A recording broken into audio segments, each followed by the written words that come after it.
La aparición de los potentes T-34 resultó ser un shock tremendo para las tripulaciones de Panzers alemanas. Las divisiones acorazadas germanas habían superado a cada uno de los enemigos que habían encontrado en todos los teatros de operaciones hasta el momento. En Polonia, Francia y los Balcanes, los enemigos del Tercer Reich habían tenido que retroceder ante el avance de estas laureadas divisiones de tanques. A pesar de que los alemanes sabían que sus tanques no eran necesariamente superiores, tenían confianza que su arte operacional, tácticas y entrenamiento, sumado además a la cooperación entre las diferentes armas, le traerían la victoria en cualquier frente. Cuando Alemania invadió la Unión Soviética el 22 de junio de 1941, parecía que esta campaña no sería diferente. Sin embargo, debido a la brutalidad del combate en el frente oriental, sus masivos números y duración, el nivel combativo de los alemanes comenzó a disminuir peligrosamente. Las unidades de tanques no podían reemplazar las existencias perdidas en combate, y debido a lo extenso de la campaña los vehículos resultaban dañados más rápido de lo que podían ser reparados por las unidades de mantenimiento en la retaguardia. Peor aún, a pesar de ser inmensamente inferiores en tácticas, por lo menos de momento, los soviéticos podían poner en el campo de batalla varias veces la cantidad de tanques que sus enemigos germanos. Sumado a eso, los excelentes tanques T-34 y KB-1 eran técnicamente superiores en todo sentido. A pesar de carecer de las tácticas, disciplina y libertad para actuar de los alemanes, los soviéticos no adolecían de valentía. Además, podían reponer sus bajas mucho más fácilmente que sus enemigos centroeuropeos. Hay testimonios de comandantes alemanes que nos dicen que hubo instancias en que los tanquistas soviéticos incluso decidían embestir los tanques alemanes. Eso nos demuestra la pobreza táctica del combatiente soviético de la época, pero también muestra su valentía y arrojo. Así las cosas, la idea que tripulaciones alemanas superiores en vehículos marcadamente inferiores podían derrotar a tanques técnicamente superiores con tripulaciones inferiores resultó ser falsa. Un disparo con suerte desde un T-34 con una tripulación que había entrenado por 2 semanas, cosa no poco común al inicio de la guerra, perfectamente podía destruir un Panzer alemán cuya tripulación era veterana y había entrenado por largos años. Mientras los alemanes avanzaban hacia Moscú, lentamente la crema de su ejército en el cielo y tierra se debilitaba, a pesar de que las bajas que causaba al enemigo eran infinitamente superiores. Como indican muchos autores, la pérdida de oficiales y soldados veteranos en 1941 fue uno de los factores que precipitó la derrota alemana y el fracaso de la Operación Barbarroja y la Operación Tifón, y esta pérdida de recursos humanos de primer nivel fue debido a las fallas de la inteligencia alemana, sumado a la interferencia de Hitler. Tampoco se trata de decir erróneamente como muchos autores de la postguerra, que los alemanes la perdieron porque fueron abrumados por los números de la hidra soviética. Pero al menos en 1941, esta idea no parece ser descabellada. En 1942, durante una conversación secreta con Mannerheim, comandante de las Fuerzas Armadas finlandesas, Hitler confesó que cuando su servicio de inteligencia le había dicho que los soviéticos contaban para junio de 1941 con 20.000 blindados de todo tipo, este le había dicho: «Mi buen hombre, usted pertenece a un manicomio». Cara a cara, un T-34 podía destruir cualquier tanque alemán de la época sin temor a ser sacado de acción. En 1941, los tanques alemanes estaban armados con cañones de 37, 50 y 75 milímetros, los cuales resultaban impotentes para enfrentarse con los T-34, ni que hablar de los KB-1. Este shock que sufrieron los alemanes fue una de las razones por las que se desarrolló el Tigre y el Pantera. La única solución que encontraron los alemanes, además de utilizar los potentes cañones de 88 milímetros en funciones antitanque, fue dotar a los tanques con cañones más potentes. Así vemos como el Panzer III pasó de tener un anémico cañón de 37 milímetros a uno de 50 milímetros de alta velocidad. Y el Panzer IV, armado con un cañón corto, fue reequipado con un cañón largo de 75 milímetros de alta velocidad. El Panzer IV era de momento el único que podía enfrentarse más o menos de igual a igual con el T-34. Por esa razón tuvo que abandonar su función de tanque de ruptura y apoyo con el que había sido diseñado en los años 30 para tomar la función de tanque contra tanque.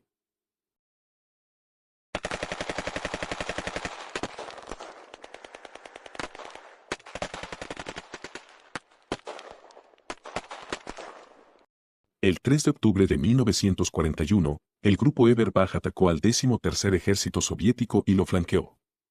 Los tanques alemanes comenzaron a avanzar en la mañana de aquel día con el teniente Volkslager a la cabeza. Germán Bix se encontraba en uno de los Panzer III que avanzaban a toda velocidad hacia Orel. Delante de la columna apareció un puente, y era evidente para cualquier comandante de tanque que aquel sería el lugar más idóneo para montar una buena defensa. Efectivamente, 2 o 3 cañones antitanque abrieron fuego contra el tanque de Volkslager. Germán Bix ordenó a Schwarz, el conductor de su tanque, que acelerara. A 400 metros, el comandante alemán vio la explosión de un cañón antitanque enemigo. Inmediatamente le ordenó al artillero Krause a disparar contra este. El tanque alemán disparó su proyectil casi en el mismo instante que el arma enemiga disparaba su segunda ronda. Fracciones de segundos después que el artillero del tanque accionara el cañón, una bola de fuego envolvió el arma soviética. La columna Panzer continuó avanzando. Cuando los 6 tanques alemanes llegaron a las inmediaciones de Orel, comenzaron a recibir fuego enemigo.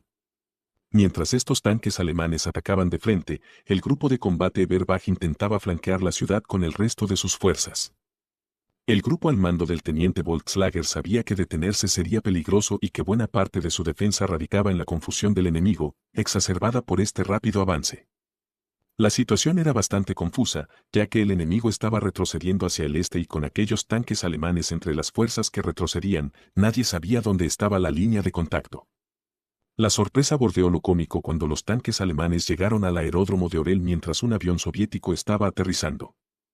Cuando el piloto salió del aeroplano y saludó a los tanquistas, se dio cuenta que estos no eran rusos y su rostro se puso pálido. El hombre había caído prisionero de los alemanes. Orel había sido capturada al igual que miles de soldados soviéticos y el grupo Eberbach había cumplido con los objetivos trazados por el general Guderian.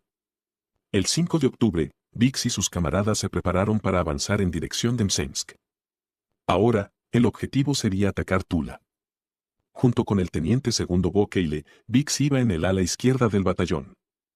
Todo parecía estar en orden cuando las fuerzas alemanas llegaron a la quebrada de Rocavalla.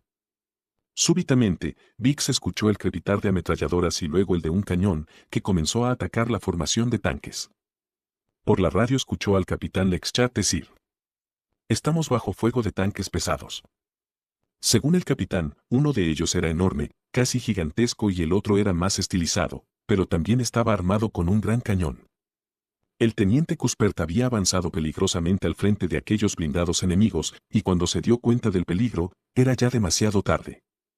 3 tanques T-34 abrieron fuego con sus cañones de 76 milímetros casi en simultáneo. El Panzer III fue alcanzado de lleno por aquellos proyectiles perforantes. Mientras el tanque de Cuspert intentaba retroceder humeando, Lexchat intentó atacar a aquellos nuevos tanques enemigos. «Maldita sea», dijo el sargento Henrichs. «Los proyectiles no pueden penetrar al enemigo».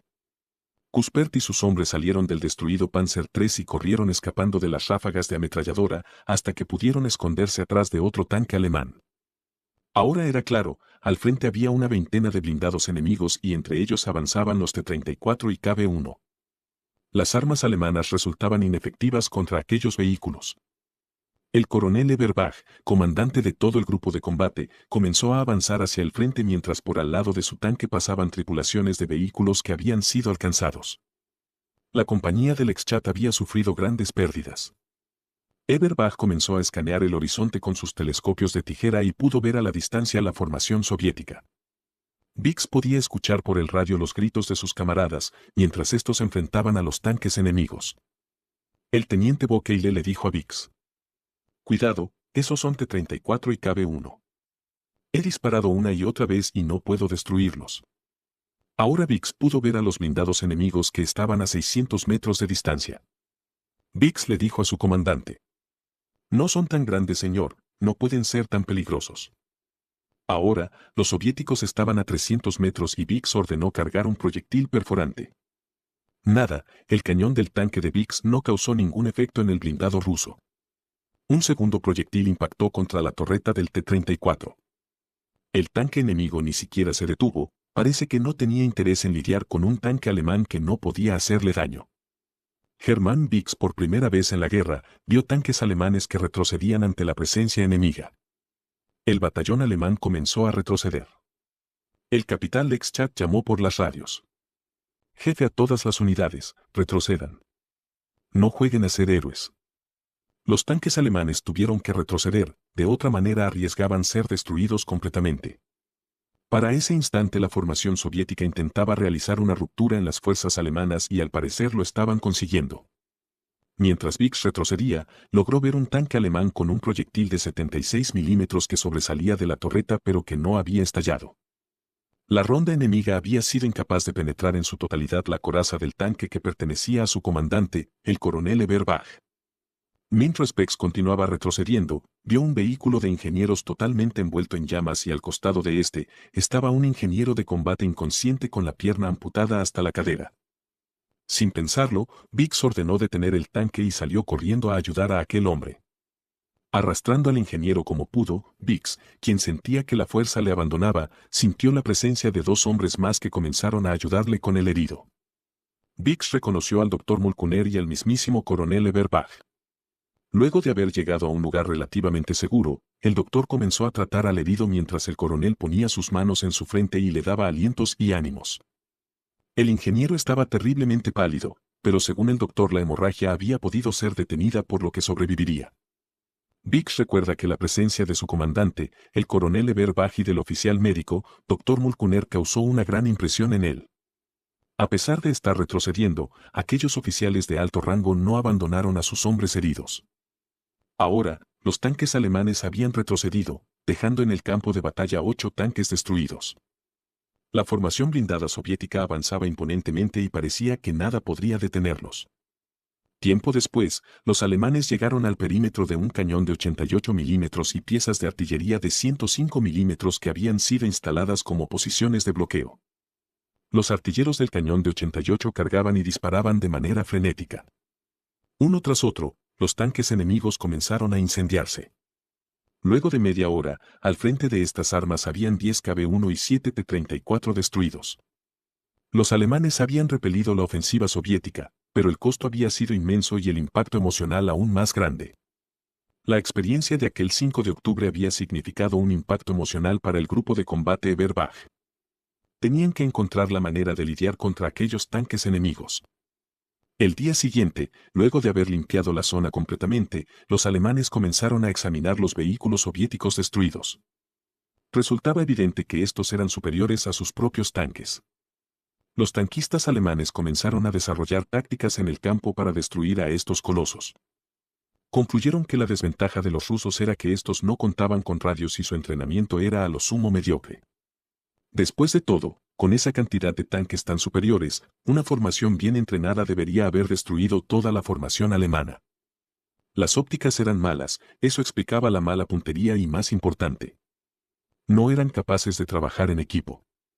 El plan que los alemanes desarrollaron era el siguiente. Una compañía atacaría de frente a la formación enemiga y desplegaría nubes de humo inmediatamente, ya que carecía de sentido intentar derrotarlos en un combate tradicional. Mientras los tanques enemigos avanzaban buscando disparar a los tanques que servían de señuelo, otra compañía se adentraría por la retaguardia y atacaría por atrás al enemigo. Concluyeron que los primeros que debían ser destruidos eran los T-34, ya que podían rotar sus cañones más rápidamente que los KB-1. Se concluyó que debían intentar impactar al enemigo entre la torreta y el chasis, ya que existía la posibilidad de destruir el sistema de rieles, lo cual bloquearía el movimiento transversal del arma. Si bien los tanques soviéticos eran formidables, por ahora no existían en un gran número, estaban plagados de fallas mecánicas y los tanquistas soviéticos no eran muy hábiles. Los alemanes confiaban que podrían lidiar con esta amenaza. En el siguiente combate, el grupo Eberbach probaría sus tácticas. Pero aquel suceso pertenece a otro episodio. Por ahora, hasta aquí llega el video. Muchas gracias por detenerse en este canal. Saludos cordiales.